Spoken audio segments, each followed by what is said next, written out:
দেখুন কত সুন্দর ভেতরটা জালিদার হয়েছে, দেখুন এই দেখুন। আর এই যে ভেতরের যে তিল আর এই বাদামের টুকরোগুলো আছে, যখন মানে ভেজে খাওয়া হবে তখন এত সুন্দর মুখে পড়লে লাগবে না খেতে। আওয়াজটা শুনেই বোঝা যাবে যে কতটা খাস্তা হয়েছে। দেখুন দেখুন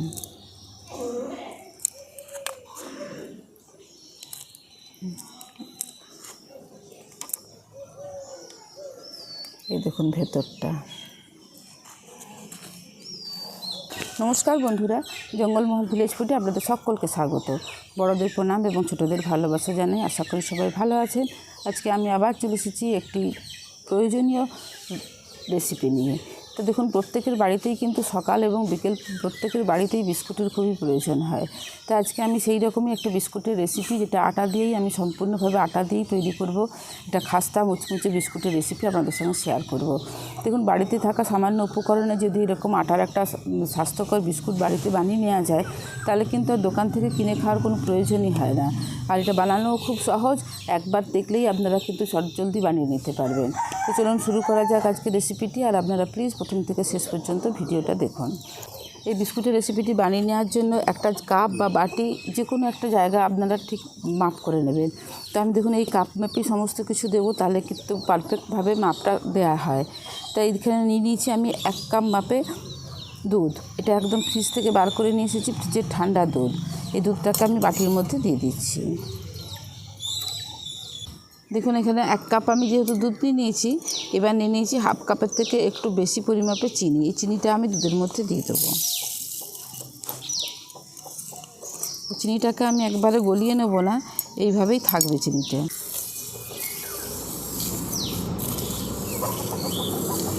এইভাবেই এক সাইডে রেখে দিচ্ছি। এরপর দেখুন, এই কাপেরই, যে কাপ মেপে আমি দুধ নিয়েছিলাম 1 কাপ, সেই কাপেরই দিয়ে দিচ্ছি 1.5 কাপ আটা। যেহেতু এটা আমি আটার বিস্কুট তৈরি করব, তার জন্য দিয়ে দিচ্ছি 1.5 কাপ মাপে আটা।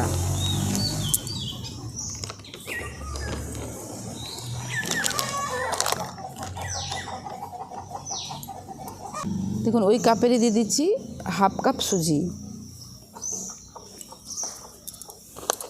দিয়ে দিচ্ছি 2 চামচের মতো ডেডিকেটেড কোকোনাট। এটা দিলে কি হয়, বিস্কুটের স্বাদটা খুব সুন্দর লাগে খেতে।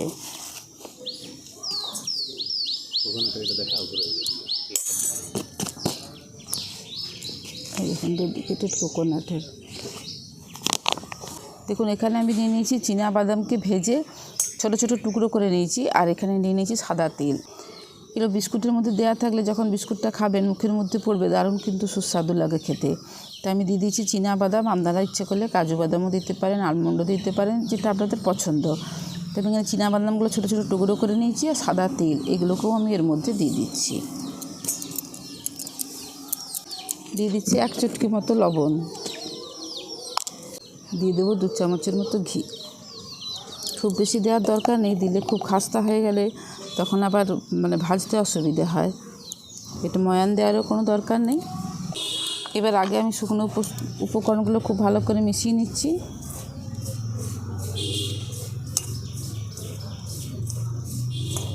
দেখুন, খুব ভালো করে শুকনো উপকরণগুলো মিশিয়ে নিয়েছি। এরপরে এই যে দুধটা আর চিনিটাকে আমি রেখে দিয়েছিলাম, এবার এই অবস্থাতেই আমি এইভাবে দিয়ে আর এই আটাটাকে মেখে নেব।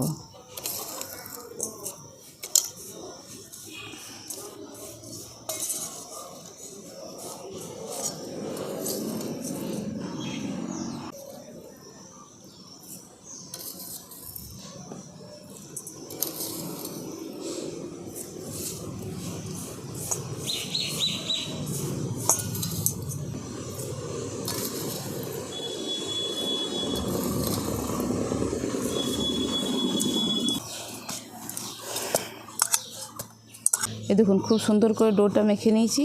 আর একটু শক্ত করেই ডোটাকে মাখতে হবে, খুব চেপে চেপে মাখার কোনো দরকার নেই, এইভাবে আলতো হাতে মেখে নিলেই হবে। দেখুন, এরকম একটা বোর্ড নিয়ে নিয়েছি। এরপর এর মধ্যে আমি এটাকে দিয়ে একটুখানি মেখে নিচ্ছি। এবার এটাকে আমি একটা চৌকো শেপ দিয়ে নেব।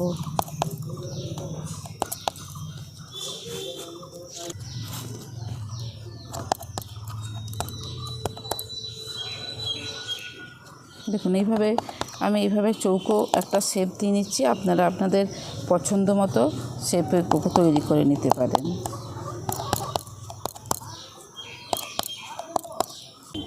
দেখুন খুব সুন্দর করে আমি লম্বা করে একটু শেপ দিয়ে নিয়েছি। এরপর আমি ছুরির সাহায্যে পাতলা পাতলা করে কেটে নেব। আপনারা আপনাদের পছন্দ মতো শেপ দিতে পারেন।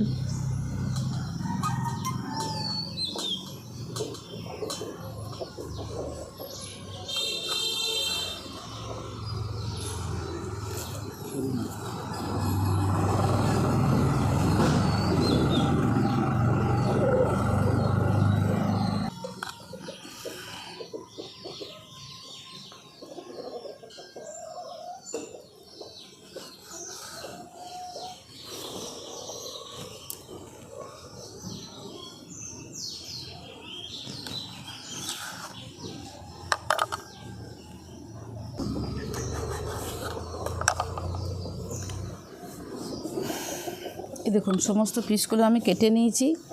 আর এই এক একটা পিসের দেখুন ভেতরগুলো কত সুন্দর, এর মধ্যে কত জালিদার হয়েছে। দেখুন কি সুন্দর জালিদার হয়েছে, দেখেছেন? এই দেখুন, দেখুন কত সুন্দর ভেতরটা জালিদার হয়েছে। দেখুন এই দেখুন। আর এই যে ভেতরের যে তিল আর এই বাদামের টুকরোগুলো আছে, যখন মানে ভেজে খাওয়া হবে তখন এত সুন্দর মুখে পড়লে লাগবে না খেতে। দেখুন সমস্ত পিসগুলোকেই আমি কেটে নিয়েছি।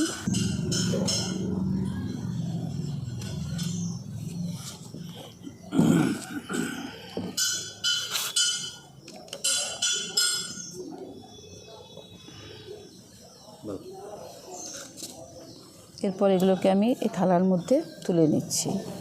এই মানে ভাজার আগেই আর কি, যখন এটা নরম থাকবে তখন এটাকে এই কাটতে গিয়ে যে এবড়ো খেবড়ো যদি হয়ে থাকে তাহলে এইভাবে ছুরির সাহায্যে একটু শেপ দিয়ে দেবেন। তবে আমার এগুলোতে কিন্তু খুব একটা এবড়ো খেবড়ো হয়নি। সমস্ত বিস্কুটগুলোকে আমি তৈরি করে নিয়েছি। এরপর উনুনটা ধরিয়ে আমি একটা একটা করে বিস্কুটগুলোকে ভেজে নেব। দেখুন সমস্ত বিস্কুটগুলোকে তৈরি করে নিয়েছি। এরপর এটাকে ভেজে নেব। তার জন্য দেখুন উনুনটা ধরিয়ে দিয়েছি। এরপর আমি কড়াটা বসিয়ে দিচ্ছি।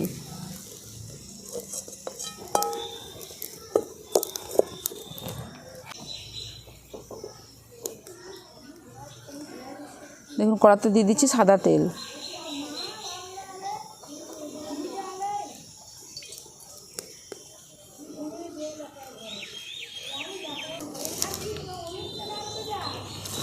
দেখুন তেলটাকে খুব ভালোভাবে গরম করে নিয়েছি। এরপরে এই যে বিস্কুটগুলো আছে এগুলো একটা একটা করে আমি দিয়ে তেলের মধ্যে ভেজে নেব।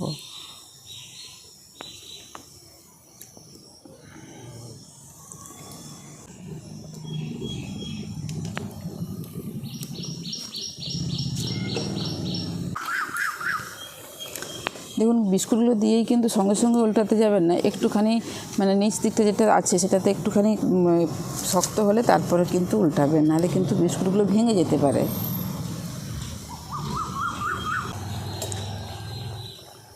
দেখুন একদিকটা হয়ে গেছে খুব ভালোভাবে। এরপর আমি এগুলোকে একটা একটা করে ধরে উল্টে দিচ্ছি। দেখুন এইভাবে বানালে দেখবেন একটা বিস্কুটও কিন্তু ভাঙবে না। দেখুন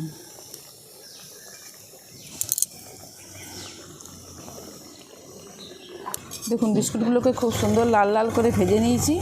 এরপর আমি এগুলোকে তুলে নিচ্ছি। এই দেখুন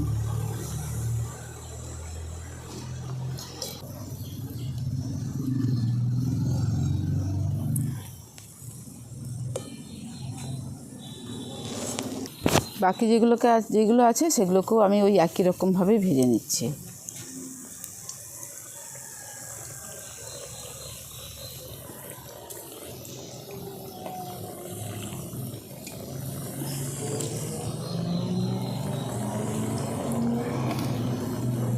দেখুন এই পরেরগুলোকেও লাল লাল করে ভেজে নিয়েছি। এরপর এগুলোকেও তুলে নিচ্ছি।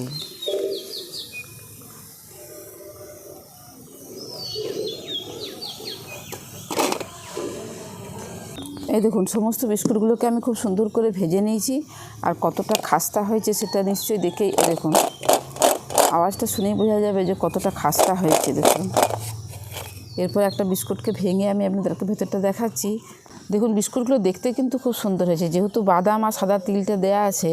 দেখুন দেখতে কত সুন্দর লাগছে, আর কতটা খাস্তা হয়েছে সেটা তো আপনারা আওয়াজ শুনে নিশ্চয়ই বুঝতে পারছেন যে কতটা খাস্তা হয়েছে। এরপর আমি ভেতরটা ভেঙে দেখাচ্ছি আপনাদেরকে কীরকম হয়েছে। দেখুন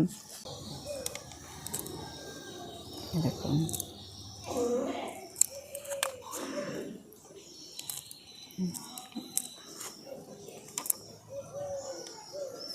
এই দেখুন ভেতরটা,